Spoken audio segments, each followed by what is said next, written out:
Hello दोस्तों, मैं आपका अपना दोस्त आपके अपने छोटे से प्यारे से यूट्यूब चैनल पर स्वागत करते हैं। दोस्तों, मैं कुछ चीज़ें आपको बता देना चाहता हूँ। दोस्तों, जो हमारा फिजिक्स होता है इसे हमें अपने दैनिक जीवन से रिलेट करना चाहिए कि हम इस चीज़ का प्रयोग कहाँ करते हैं। ये बहुत ज़्यादा इम्पोर्टेंट होता है, क्योंकि जब आप उस चीज़ के बारे में जानेंगे कि हम उसका यूज़ कहाँ करते हैं, तब आप उस चीज़ को जानने की कोशिश करेंगे। ठीक है, मतलब आपके अंदर इच्छा होगी कि हाँ, इस चीज़ का वास्तव में यूज़ कहाँ किया जाता है। तो इसीलिए जो हम आज लाए हैं, सबसे पहले हम आपसे 2-4 क्वेश्चन करेंगे और उस क्वेश्चन के उत्तर आंसर लास्ट में देंगे। ठीक है, जो हमारे क्या हैं, दैनिक जीवन से रिलेटेड है। जैसे हमारा पहला क्वेश्चन है कि जो जो आपने फोर व्हीलर देखे होंगे, ट्रक देखे होंगे, उनके जो साइड मिरर होते हैं, मतलब बैक में देखने के लिए किस मिरर का यूज़ किया जाता है, ये हमारा पहला क्वेश्चन है। दूसरा क्या है, जो सेविंग करने के लिए जो दर्पण यूज किया जाता है, वो कौन से दर्पण होते हैं। आप तो कहेंगे कि प्लेन मिरर का यूज़ किया जाता है, लेकिन वास्तव में प्लेन मिरर का यूज़ नहीं किया जाता है। प्लेन मिरर का यूज सेविंग करने के लिए गाँव में यूज़ किया जाता है, लेकिन जो शहर के लोग हैं वो सेविंग करने के लिए सेविंग मिरर का यूज़ करते हैं। तो वास्तव में उस मिरर में कौन से दर्पण का यूज़ किया जाता है, ये मेरा क्वेश्चन है। और जो तीसरा क्वेश्चन है, जो आपने टॉर्च देखा होगा, टॉर्च आपने देखा होगा, और जो मतलब चरपहिया वाहन होते हैं, उनकी जो हेडलाइट्स होते हैं, उसमें कौन से दर्पण का यूज़ किया जाता है, मिरर का यूज किया जाता है, ये हमारा क्वेश्चन है। और जो सबसे आखिरी क्वेश्चन हमारा क्या है कि जो हमारे टॉर्च होते हैं, टॉर्च उसमें कौन से दर्पण, और जो डॉक्टर होते हैं, दांत के डॉक्टर हो गए, कान के डॉक्टर हो गए, ये किस मिरर का यूज़ करते हैं, ये क्वेश्चन हमारा। इन सभी क्वेश्चन के आंसर इस लेक्चर के सबसे लास्ट में देंगे, क्योंकि उससे पहले हम उत्तल दर्पण और अवतल दर्पण अर्थात कॉन्वेक्स और कॉनकेव मिरर को जान लेंगे। ठीक है, उसमें प्रतिबिंब कैसे बनते हैं, तब हम अच्छे से उसे समझ सकेंगे। चलिए हम शुरू करते हैं गोली दर्पण से।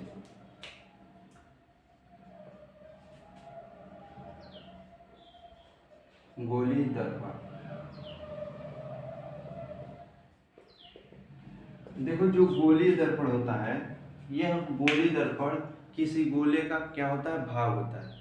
मतलब ये कोई मतलब मिरर होता है गोली, उसका एक भाग होता है जिसकी एक साइड पर कलाई किया जाता है। मतलब देखो, ऐसे ले लिया जाएगा।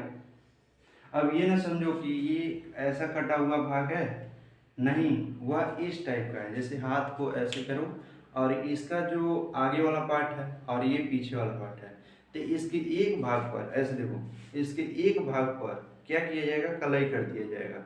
वो रेड ऑक्साइड से कलाई कर दिया जाएगा, जिसका एक परावर्तक सतह मतलब आगे की तरफ, या फिर उसका परावर्तक सतह अंदर की तरफ बनेगा। इसी कारण इसे क्या किया है, दो भागों में बांटा गया है।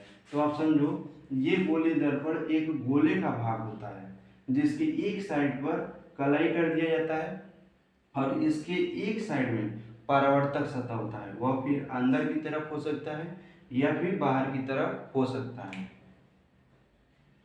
ठीक है, ये हमारा क्या है, गोली दर्पण है। अब देखो, गोली दर्पण कितने प्रकार के होते हैं। तो गोली दर्पण मतलब परावर्तन की सतह के हिसाब से दो प्रकार के होते हैं। गोली दर्पण दो प्रकार के होते हैं।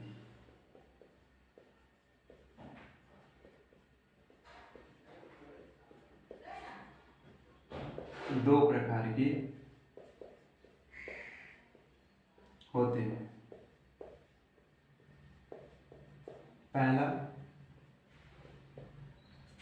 कौन, अवतल दर्पण,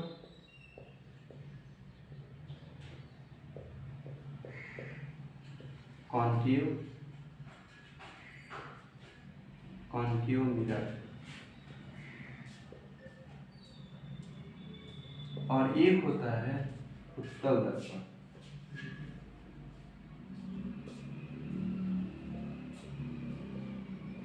कॉन्वेक्स, कॉन्वेक्स मिरर।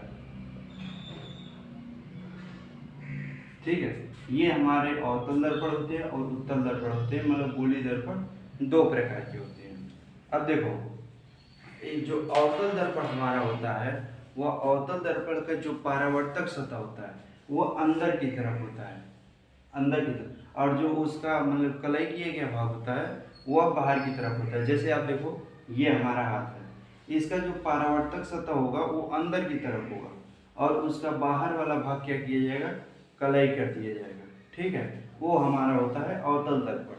और जो उत्तल दर्पण होता है, इसका परावर्तक सतह बाहर की तरफ होता है, और अंदर से क्या किया जाता है, कलई कर दिया जाता है। जैसे देखो,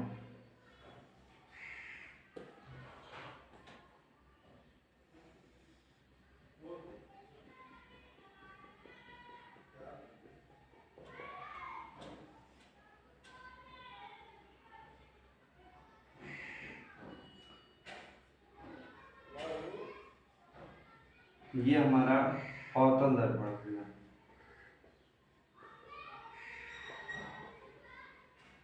ठीक है, और एक हमारा हो गया ये उत्तल दर्पण।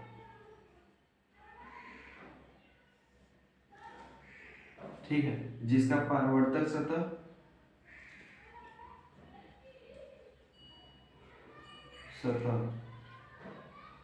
किधर है, बाहर की तरफ है, और इसका परावर्तक सतह किधर है, अंदर की तरफ है,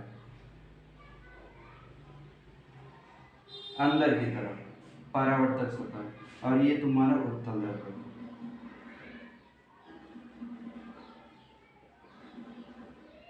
अब देखो, ये हमारा गोली दर्पण हो गया, मतलब गोली दर्पण, उसके जो दो भाग होते हैं, अवतल दर्पण और उत्तल दर्पण हो गया। अब देखो, इसमें कुछ मतलब इम्पॉर्टेंट पॉइंट हैं, जैसे ध्रुव क्या होता है, उसका वक्रता केंद्र क्या होता है, फोकस क्या होता है, द्वारक क्या होता है, इसके बारे में देखते हैं। दोस्तों देखो, अब हमारा इसमें इम्पॉर्टेंट पॉइंट कौन कौन से हैं। जैसे हमारा ध्रुव हो गया,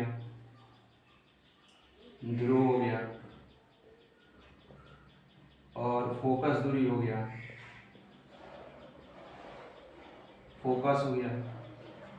और वक्रता केंद्र क्या होता है, और चौथा हो गया हमारा वक्रता केंद्र क्या होता है, द्वारक क्या होता है, वक्रता त्रिज्या क्या होता है, त्रिज्या क्या होते हैं। तो ये 5 हमारे इम्पॉर्टेंट पॉइंट हैं। जैसे देखो, हम उत्तल दर्पण और अवतल दर्पण में दोनों में बताएंगे कि और क्या पर रहता है। ये हमारा हो गया। ठीक है, इसका ये हमारा कौन है, बताइए, ये हमारा अवतल दर्पण है। ये देखो, अवतल दर्पण का ये इसका मध्य भाग होगा। ठीक है, तो जो हमारा परावर्तक सतह होता है, उसका जो मध्य भाग होता है, ये उसे हम ध्रुव कहते हैं। मतलब जो हमारा परावर्तक सतह होता है, यहाँ से एम एन की सबसे मध्य बिंदु, उसे हम क्या कहते हैं, ध्रुव कहते हैं। अब इस ध्रुव को किससे प्रदर्शित किया जाता है, P से प्रदर्शित किया जाता है। अब हमारा ध्रुव हो गया। अब देखो, वक्रता केंद्र क्या होता है। देखो, ये हमारा जो गोलीय दर्पण है, मतलब अवतल दर्पण, वह किसी गोले का भाग होगा। तो वह क्या है, ये एक गोला है, मान लो यहाँ से हमने कट कर दिया और इसके बाहर वाले पार्ट पर कलाई कर दिया, तो ये हमारा क्या हो गया। देखो, ये जो गोला था, इसकी कोई केंद्र होगा ना, तो वही केंद्र जो इसका मतलब इसका केंद्र है, इसका भी वही केंद्र होगा। तो जो केंद्र होता है उसी को वक्रता केंद्र कहा जाता है, जिसे C से प्रदर्शित किया जाता है। आई रिपीट, फिर से समझो कि जो हमारा गोली दर्पण होता है जो मतलब अवतल दर्पण होता है वह किसी गोले का भाग होता है। उस गोले का जो वक्रता केंद्र होता है, मतलब केंद्र होता है, उस दर्पण के वक्रता केंद्र कहा जाता है। ठीक है, दर्पण के क्या कहा जाता है? वक्रता केंद्र कहा जाता है। मतलब मान लो इसी को हमने यहाँ पर रख दिया है, तो यहाँ से यहाँ तक जो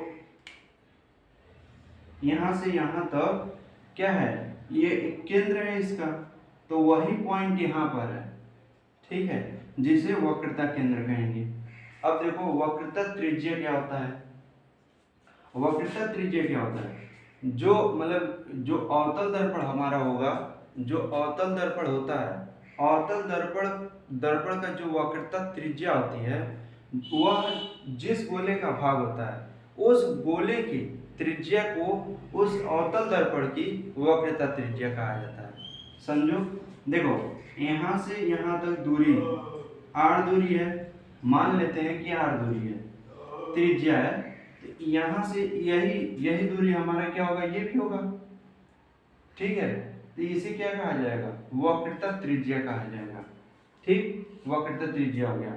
अब जो द्वारक होता है, द्वारक देखो, जो हमारा प्रकाश है, जो प्रकाश किरणें आएंगी इन्हीं दोनों के मध्य में आएंगी, मतलब m पॉइंट और n पॉइंट के बीच, और कहीं से तो आ नहीं सकती है। तो जो ये जो परावर्तक सतह है यहाँ m n के बीच, उसी को क्या कहते हैं? द्वारक कहते हैं। ठीक है, इनके बीच की दूरी को मतलब जो परावर्तक सतह होता है उसी को क्या कहते हैं? द्वारक कहते हैं। अब देखो जो फोकस की डिफिनीशन आप कैसे देंगे? जो समांतर किरणें आती हैं, ठीक है, समांतर किरणें आती हैं, परावर्तन के पश्चात जिस पॉइंट पर मिलती हैं, परावर्तन के पश्चात जिस पॉइंट पर मिलती हैं उसे फोकस कहते हैं। ठीक है,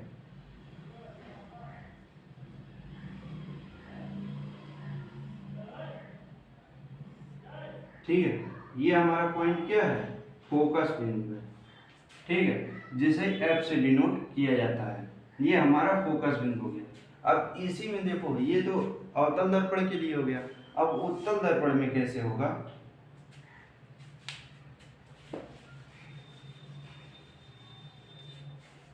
देखो, जो उत्तल दर्पण होता है उसके लिए इसी का सब विपरीत हो जाता है। कुछ पॉइंट होते हैं जो सेम होते हैं। इसका जो परावर्तक सतह होगा वह बाहर की तरफ होगा, ठीक, और ये m n, ठीक। अब देखो जो इसका, ये भी तो किसी गोले का ही भाग होगा। मान लो ये गोला है हमारा और ये वाला पार्ट हमने काट दिया, ये वाला, और बाहर अंदर से क्या कर दिया? कलई कर दिया।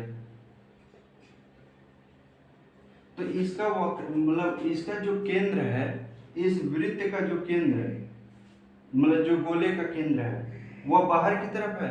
नहीं, अंदर की तरफ है। तो जो इसका केंद्र होगा वो भी क्या होगा? अंदर की तरफ होगा। ठीक है, वक्रता केंद्र, तो ये वक्रता केंद्र हो गया इसका। अब यहाँ से ध्रुव से, जो ध्रुव होगा वो तो ये जानते ही हो, जो ध्रुव मतलब P और C के बीच की दूरी होगी वह वक्रता त्रिज्या हो जाएगा। जो इसकी वक्रता त्रिज्या होगी, मतलब त्रिज्या होगी, वह इसकी भी त्रिज्या होगी। इसमें त्रिज्या केवल कहा जाएगा, लेकिन इसमें वक्रता त्रिज्या हो जाएगा। ठीक है, ये हो गया हमारा। अब देखो द्वारक क्या है? द्वारक यहाँ से जो प्रकाश आएंगे, मतलब कहाँ तक आ पाएंगे? इस पॉइंट तक, और इस पॉइंट तक प्रकाश एंट्री कर पाएंगे, आ पाएंगे। ठीक है, तो ये क्या होगा? m से n के बीच की दूरी को ये द्वारक कहते हैं। ठीक है, ध्रुव भी हो गया, फोकस। अब देखो इसमें जो प्रकाश किरणें आएंगी, समांतर प्रकाश की किरणें जो आएंगी, वह मतलब आभासी रूप से जिस पॉइंट पर मिलती हुई प्रतीत होंगी। देखो जो हमारा उत्तल दर्पण होता है उसमें वास्तव में जो प्रकाश किरणें होती हैं वह फोकस पर मिलती हुई केवल प्रतीत होती हैं, मिलती नहीं है, मिलती हुई प्रतीत होती हैं। जैसे मान लो ये समांतर किरणें हैं,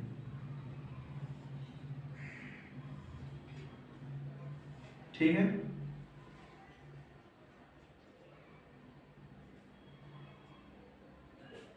अब ये अब मतलब परावर्तन के पश्चात क्या करेंगे,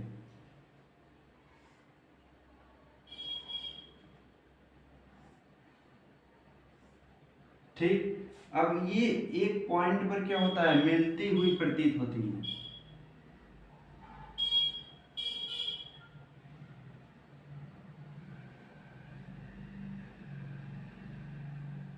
ठीक है, इस पॉइंट पर मिलती हुई प्रतीत होती हैं, जिसे एफ से डिनोट किया जाता है और इसी को फोकस कहा जाता है।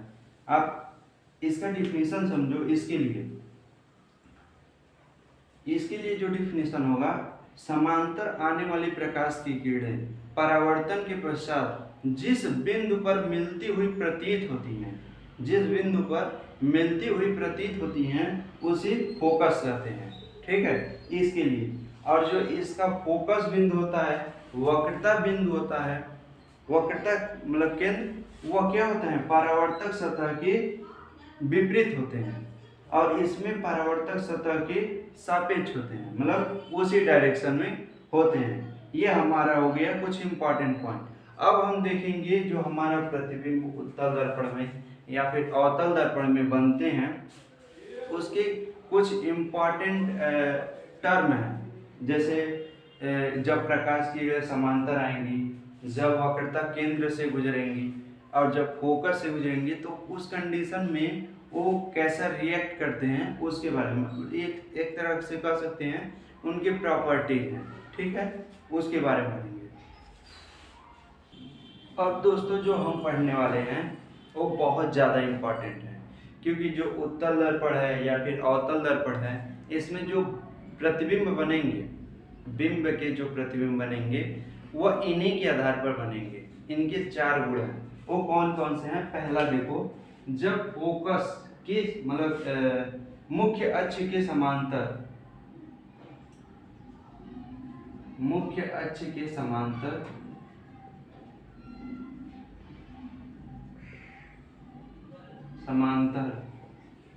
प्रकाश के लिए,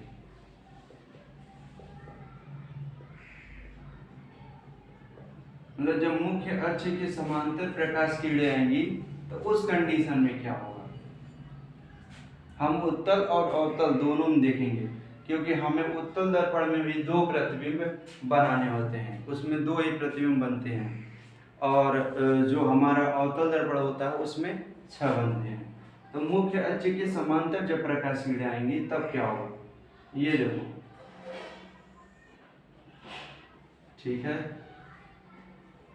कुछ ज्यादा हो गया। ठीक है, देखो यार, कलाकार नहीं है लेकिन फिजिक्स में ये देखना पड़ता है। ये हमारा P पॉइंट हो गया और ये हमारा F पॉइंट फोकस हो गया और एक C हो गया, वक्रता। देखो हमने उसमें मुख्य अक्ष नहीं बता पाया था, उसके लिए सॉरी। देखो जो मुख्य अक्ष होता है, C पॉइंट और P पॉइंट को मिलाने वाली रेखा को, मतलब वक्रता केंद्र और ध्रुव को मिलाने वाली रेखा को मुख्य अक्ष कहते हैं। ठीक है, अब देखो इसके समांतर जो प्रकाश किरणें आएंगी,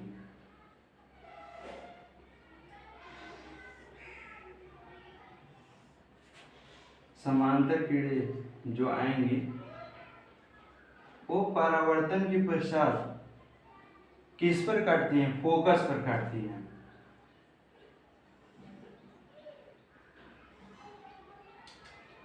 ठीक है,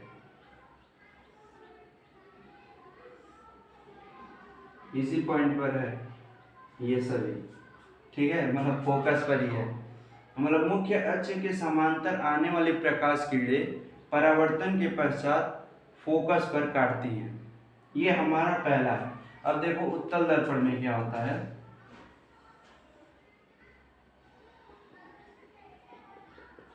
देखो ये इम्पॉर्टेंट है क्योंकि इसी के बेस पर हमारे जो प्रतिबिंब बनेंगे, उत्तल दर्पण हो या अवतल दर्पण हो, उसमें इसी के आधार पर बनेंगे। ये हमारा हो गया और ये एफ हो गया और ये पी हो गया, सी हो गया और ये हमारा पी पॉइंट हो गया। देखो इसमें जो समांतर किरणें आएंगी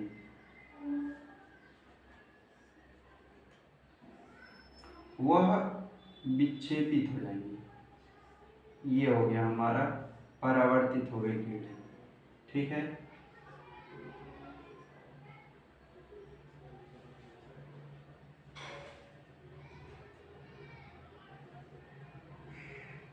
ठीक। अब ये किस पॉइंट पर मिलती हुई प्रतीत होंगी? इस पॉइंट पर।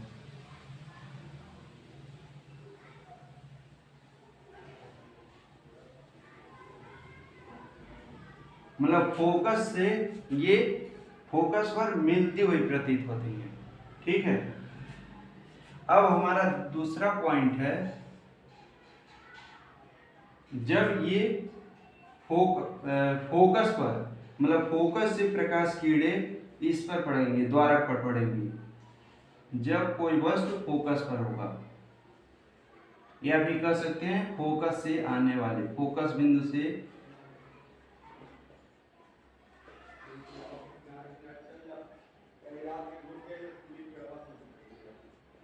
आने वाली प्रकाश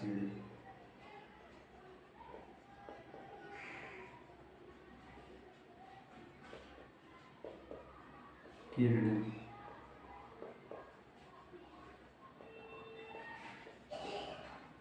फोकस से आने वाली जो प्रकाश किरण होगी, मान लो ये हमारा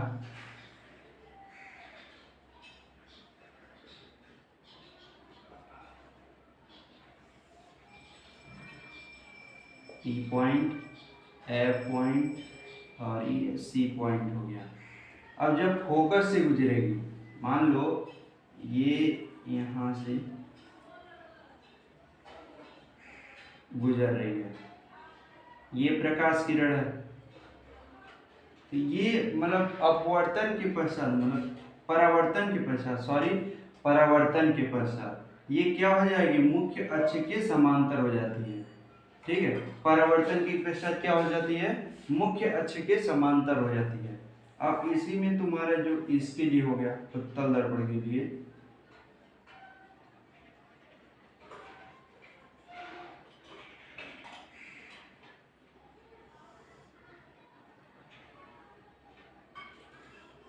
ठीक है, ये हमारा एफ हो गया, सी पॉइंट, ये हमारा पी पॉइंट हो गया। अब देखो यहाँ से फोकस, ये मतलब किरण आएगी, फोकस से आती हुई प्रतीत होती है और ये ऐसे समांतर हो जाएगी। ठीक है, फोकस से आती हुई केवल प्रतीत होती है और ये हमारे मुख्य अक्ष की क्या हो जाती है? समांतर हो जाती है। ये हमारे दो पॉइंट हो गए। अब बचे हैं दो पॉइंट। एक हमारा जब सी पॉइंट से गुजरेगी तब क्या होगा, और जब हमारा ध्रुव से प्रकाश किरण गुजरेगी तब क्या होगा। अब देखते हैं जब प्रकाश किरण हमारे वक्रता केंद्र से गुजरेगी तब क्या होगा। तीसरा पॉइंट है, वक्रता केंद्र से प्रकाश किरण वक्रता केंद्र से गुजरेगी तब, वक्रता केंद्र मतलब सी पॉइंट से गुजरेगी तब क्या होगा, ये देखो ये हमारा क्या होगा, अवतल दर्पण होगा। ठीक है, अवतल दर्पण होगा और इसका एक सी पॉइंट, पी पॉइंट होगा, सी एफ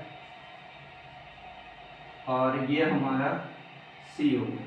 हमने क्या किया, जब वक्रता केंद्र से प्रकाश किरण गुजरेगी तब हमारा क्या होगा, मान लो ओहो सीधा नहीं जा रहा यार। ठीक है, हो गया। जब मतलब वक्रता केंद्र से गुजरेगी तो ये परावर्तित होकर के प्रकाश किरण उसी डायरेक्शन में फिर से वापस चली जाती है, जिस डायरेक्शन से आती है उसी डायरेक्शन में। सॉरी दोस्तों, लाइट चला गया था थोड़ा। देखो जो प्रकाश किरण वक्रता केंद्र से गुजरेगी, वक्रता केंद्र से जो जो प्रकाश किरण आएगी वो वापिस होकर के रिफ्लेक्ट हुए फिर से उसी डायरेक्शन में क्या होती है, चली जाती है। ये हमारा हो गया वक्रता केंद्र पर। और जो हमारा चौथा पॉइंट है वह इंटरेस्टेड है। क्या मतलब जब प्रकाश किरण ध्रुव से गुजरेगी, प्रकाश किरण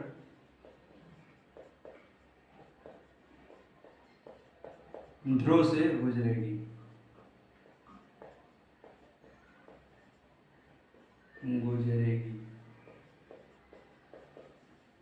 तब क्या होगा, तब क्या होगा देखते हैं। देखो ये हमारा हो गया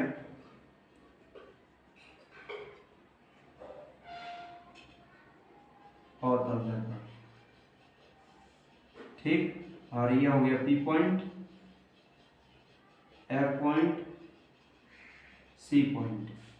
अब यहां से ये गुजर रहा है, जितने एंगल पर आपतित होगा उतने ही एंगल से क्या हो जाएगा, परावर्तित हो जाएगा, ठीक है। ये एंगल और ये एंगल क्या होगा, बराबर होगा, कह सकते हैं आई आर इक्वल टू होगा, और ये हमारा प्रकाश किरण आपतित होगा।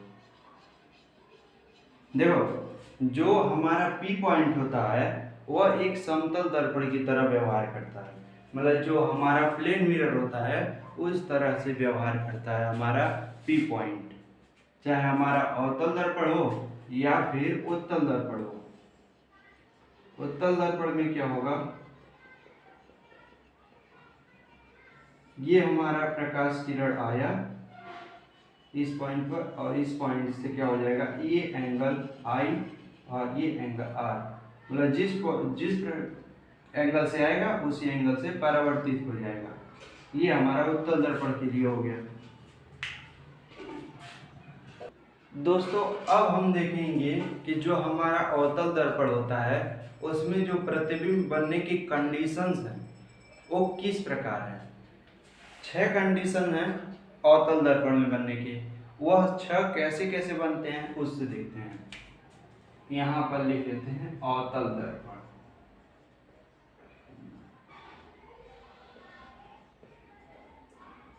देखो एक पॉइंट आप याद रखना कि जो हम प्रतिबिंब बनाएंगे इसमें वह अक्सर 2 किरणों को लेकर के बनाया जाता है, क्योंकि जो हमारे किरणें होती हैं प्रकाश किरण वो बहुत ज़्यादा होती हैं, तो हम उनमें से केवल 2 किरणों को लेकर के प्रतिबिंब बनाते हैं हमें स्टडी करने के लिए, जिससे आसानी से हम लोग क्या कर सके, स्टडी कर सके। अब देखो पहला कंडीशन है कि जब वह अनंत पर होगा, जब वह अनंत पर होगा वस्तु तब कहां पर बनेगा, ये देखो ये हमारा हो गया, ये फोकस बिंदु हो गया, और ये हमारा सी पॉइंट हो गया, पी पॉइंट यहाँ पर हो गया।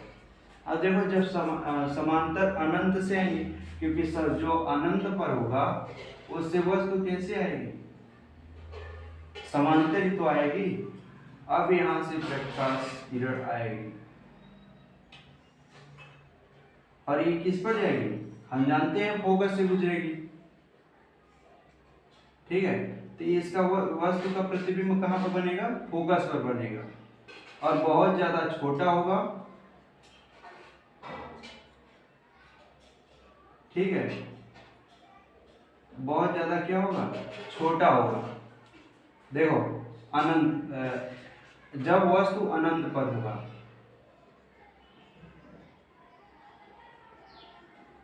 अनंत पर होगा,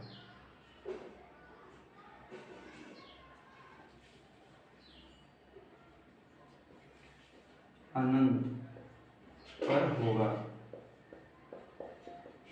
तब क्या बनेगा, ये बहुत ज्यादा छोटा, अत्यंत छोटा, अधिक छोटा, वास्तविक,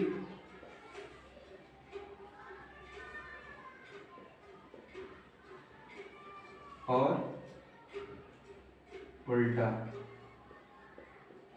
ठीक है। वास्तविक प्रतिबिंब बनेगा इसमें। अब देखो, जब वस्तु हमारा किस पर होगा, वक्रता केंद्र और अनंत के बीच होगा। दूसरा पॉइंट है, जब वस्तु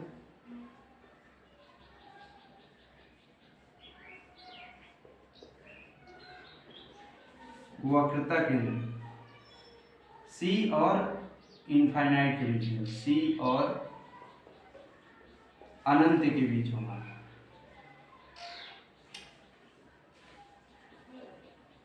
के मध्य होगा।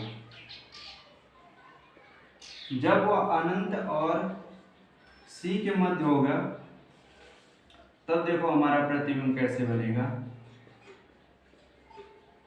ठीक है, और ये हमारा मुख्य अक्ष हो गया, F पॉइंट हो गया, C पॉइंट हो गया। अब यहाँ पर वस्तु खड़ा है, ठीक है, A B।